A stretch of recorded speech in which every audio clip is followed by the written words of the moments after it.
Olá, queridos. Como é que vocês estão?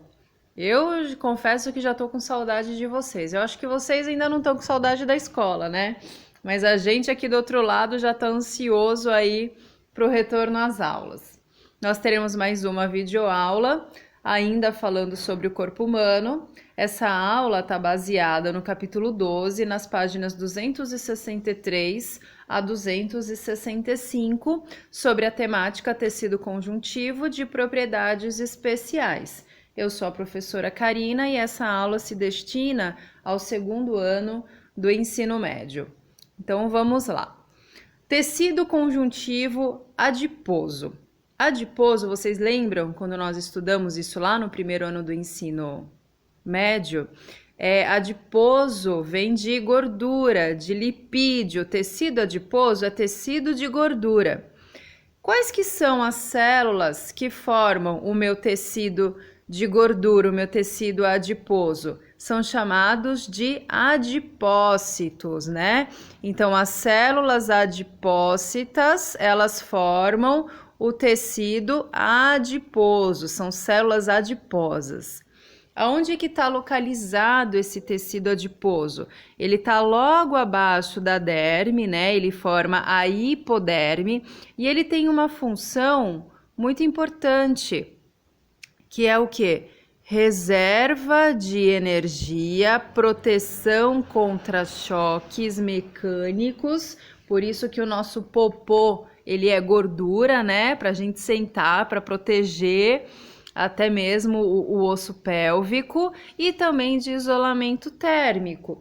Os animais que hibernam, por exemplo, ursos, eles conseguem hibernar, por quê? Porque eles têm uma densa camada de gordura, um denso tecido adiposo. Isso serve também como reserva, né, de energia para o organismo.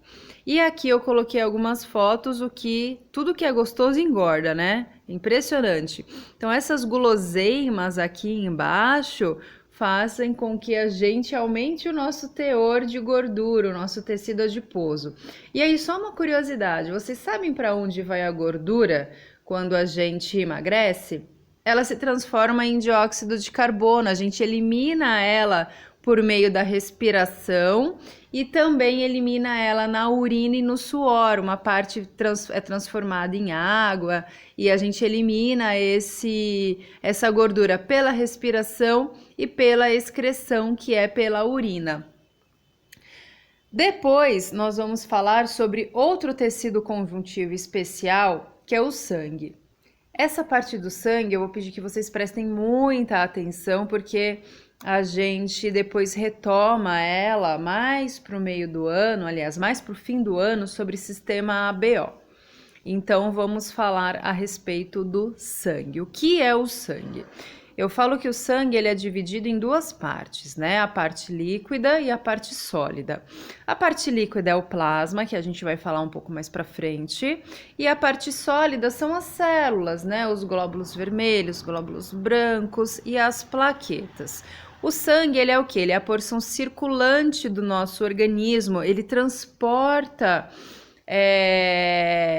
gases como oxigênio, CO2, transporta nutrientes, transporta moléculas orgânicas, transporta hormônios para o nosso corpo. Então, assim, não dá para falar de vida sem falar de sangue. E ele também é um tecido conjuntivo, tá? Ele é aqui um tecido conjuntivo. Plasma sanguíneo. Quando vocês já foram tirar sangue, acho que vocês já observaram que aquele tubete vai para uma centrífuga. Essa centrífuga é justamente para separar os particulados sólidos dos particulados líquidos. Então, o plasma fica em cima, os particulados sólidos, que são mais densos, tendem a ficar embaixo do tubo de ensaio lá do tubete. O plasma, ele é essa parte amarela, né, que tem aqui na imagem, que a gente brinca de ouro líquido, né? Ele tem a função também de transportar as substâncias no corpo. Também por quê? Porque o sangue, quando está no nosso organismo, está todo diluído também. As células, a parte sólida, está toda diluída neste plasma. O que o plasma é formado? O plasma é formado basicamente de água, depois é formado por íons, lembrando que íons são elétrons, né, que ganharam, são átomos que ganharam ou perderam elétrons, moléculas orgânicas que entram a parte dos lipídios, proteínas, aminoácidos, resíduos nitrogenados, né? Também tem traços de vitamina e os gases que eu mencionei, que é o CO2 e o O2. Ou seja, tudo vital para o nosso organismo, nosso sangue, ele transporta para as regiões necessárias ou para os órgãos necessários. Os elementos figurados do sangue, que é aquela parte sólida que eu mencionei para vocês, o que são? Os eritrócitos. Professor, o que é isso? São os glóbulos vermelhos. Lembra que eu falei para vocês que os glóbulos vermelhos, ou melhor, as hemácias, elas são, parecem umas balinhas, né? São lindas e são as únicas, ou melhor, umas das únicas células anucleadas do nosso corpo.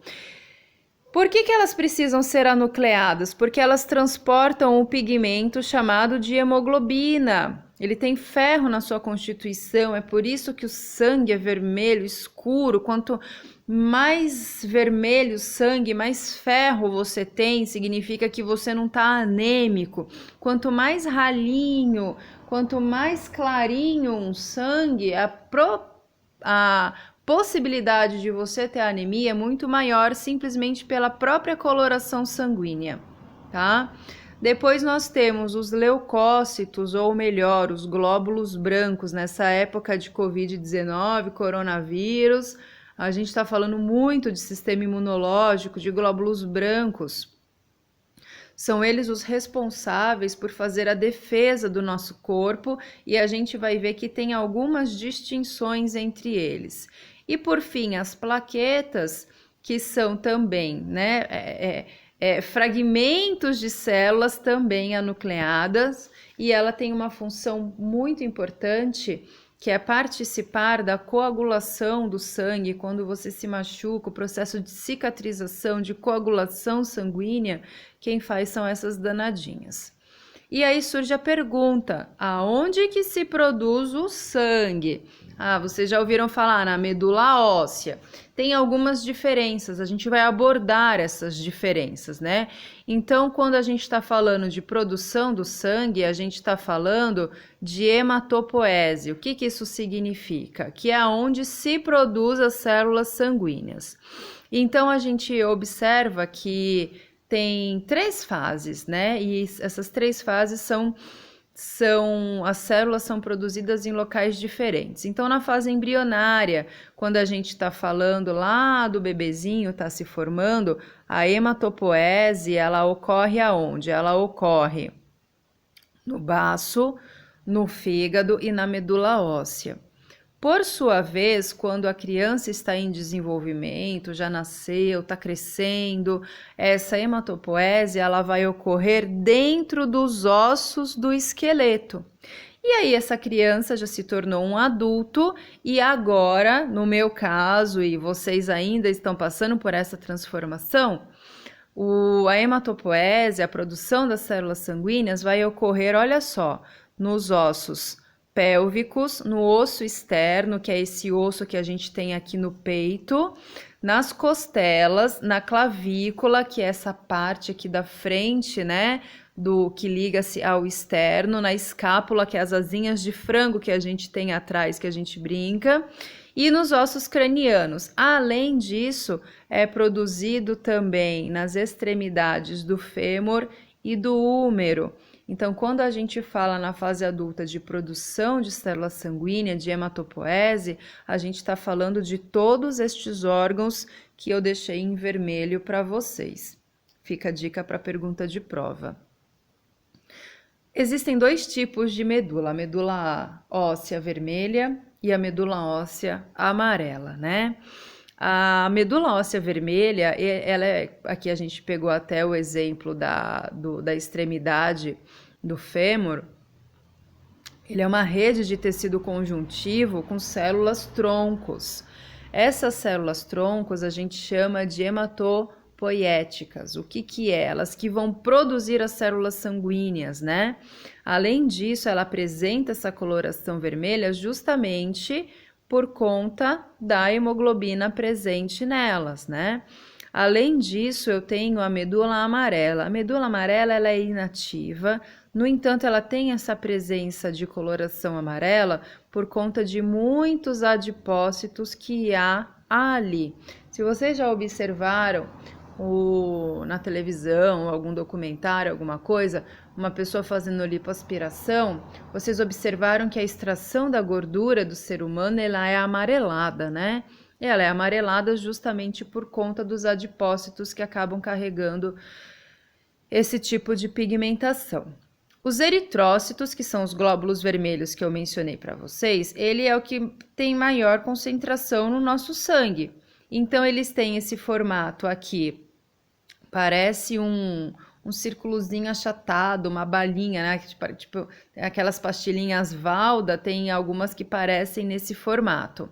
Eles são responsáveis pela presença da hemoglobina, por isso a coloração vermelha, e eles também se renovam a cada 120, 130 dias, é o que a gente considera até um ciclo de vida celular curto. Qual é a função? A função é transportar, entre outras coisas, o oxigênio e retirar o dióxido de carbono, o CO2, do nosso organismo. Então, só encerrando essa parte aqui das hemácias, né? Nós vimos que ela tem como função principal transportar os gases respiratórios.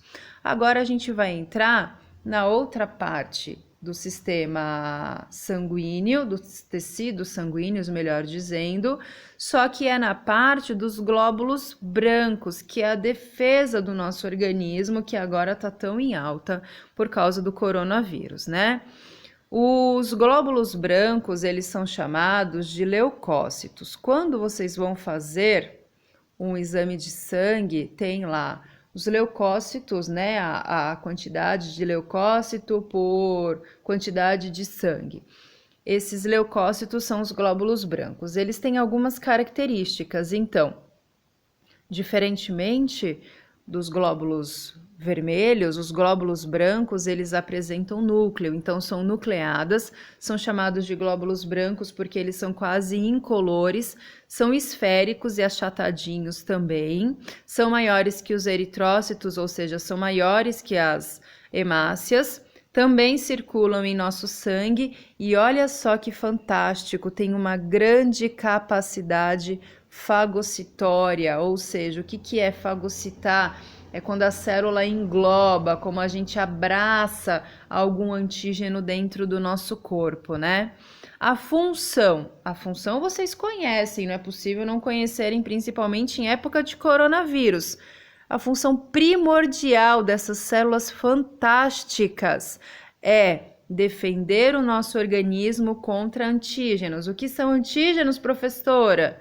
Antígenos são parasitas, bactérias, vírus e qualquer outra substância estranha que não é para estar no nosso corpo.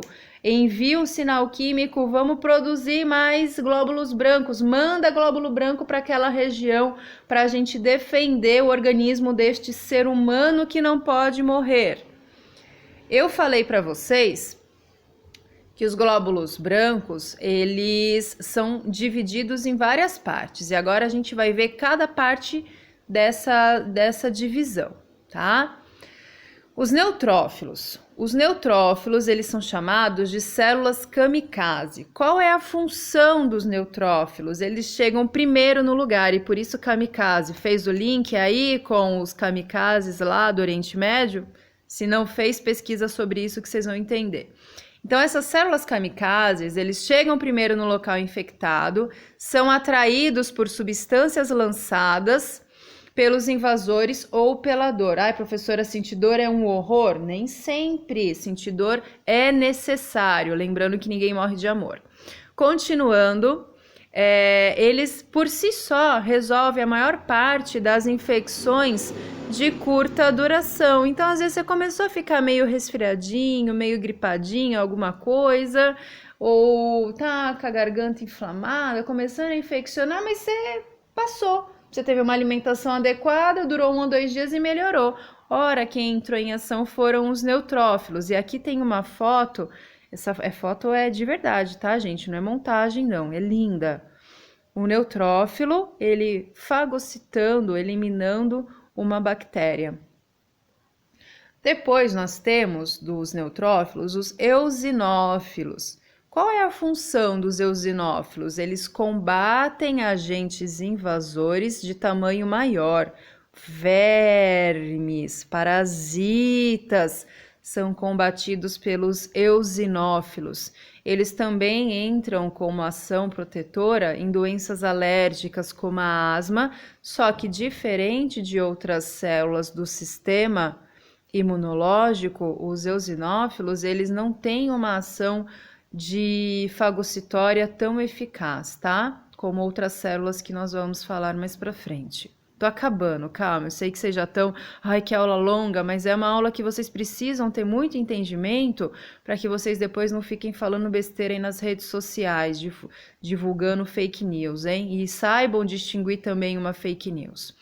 Os basófilos, eles desempenham também o papel de resposta inflamatória, ou seja, as respostas, as inflamações, quando a pessoa tenha muita alergia. Eu sei que tem um monte de gente alérgica aí na sala, a Vanessa é uma delas, né? Vira e mexe tá com a rinite atacada. Então, quando a gente tá com a rinite atacada, as alergias atacadas, os basófilos, eles liberam as histaminas, né? Por isso que a gente toma antihistamínico para combater as alergias, porque os basófilos liberam as histaminas no nosso corpo. Além disso, ele atua na liberação de respostas inflamatórias para isolar aquela região atingida, né? Aquela região que está inflamada. E aqui nós temos também a foto de um basófilo. Os monócitos, eles são as células que entram em diferentes tecidos e se diferenciam dos macrófagos, que vocês vão estudar agora. Os macrófagos, eles têm uma alta capacidade fagocitória. O que isso significa? Eles têm uma alta capacidade de eliminar, de englobar, de matar os antígenos. Eles são encontrados em quase todos os tecidos, né, do corpo, e eles estão na linha de defesa do nosso organismo. Dependendo da região do nosso corpo, ele muda de nome. Então, por exemplo, no tecido conjuntivo, ele é chamado de histiócito. No fígado, ele é chamado de célula de Cooper. No cérebro, ele é chamado de célula de micróglia. Nos alvéolos pulmonares, volto a falar do Covid-19, dos alvéolos pulmonares, eles são chamados de macrófagos alveolares. E nos ossos, eles são chamados de osteoclastos. Lembre-se que macrófago tem uma alta capacidade fagocitória. Eles são os principais agentes para defender o nosso corpo de antígenos, de agentes estranhos ao nosso organismo. E depois nós temos os linfócitos, que podem ser divididos entre linfócito T e linfócito B. Os linfócitos, eles também são responsáveis pela resposta imune, ou seja, eles também estão ali presentes nas células de defesa do nosso corpo. Então, quando eu falo de linfócito T, eu estou falando de célula imune que vai se ligar a uma célula-alvo para fagocitá-la, para eliminar aquele patógeno. E o linfócito B, são as células do sistema imunológico que secretam estes anticorpos, tá? Então, há essa diferença entre linfócito B e linfócito T. E aqui também eu tenho uma linda e maravilhosa foto de um linfócito. Eu achei interessante colocar para vocês observarem a diferença. Aqui eu tenho o linfócito T humano, normal, sadio, e aqui eu tenho, deixa eu colocar as setas vermelhas para vocês para vocês observarem, diferenciar. Este aqui é o linfócito T normal, sadio, e este aqui é um linfócito T contaminado pelo vírus HIV, infectado pelo vírus HIV. Então, vocês podem observar a grande diferença entre um e outro. Por isso que o HIV a gente fala que é a síndrome, né, da imunodeficiência adquirida, porque destrói os nossos linfócitos, danificando gravemente o nosso sistema imunológico e nos deixando extremamente suscetíveis a qualquer tipo de doença. Um resfriadinho qualquer muitas vezes pode ocasionar a morte de uma pessoa que é soropositiva. Me estendi demais, mas foi necessário. Espero que vocês tenham gostado, que tenha sido clara a aula. Qualquer dúvida, vocês podem me procurar. Vocês têm os meus contatos, o e-mail, as redes sociais, o WhatsApp, os grupos, enfim, vocês conseguem me achar com grande facilidade. E para a nossa próxima aula será a respeito dos tecidos ósseos e cartilaginosos. Eu me vou, espero que vocês tenham um excelente final de semana e se cuidem. Beijos no coração.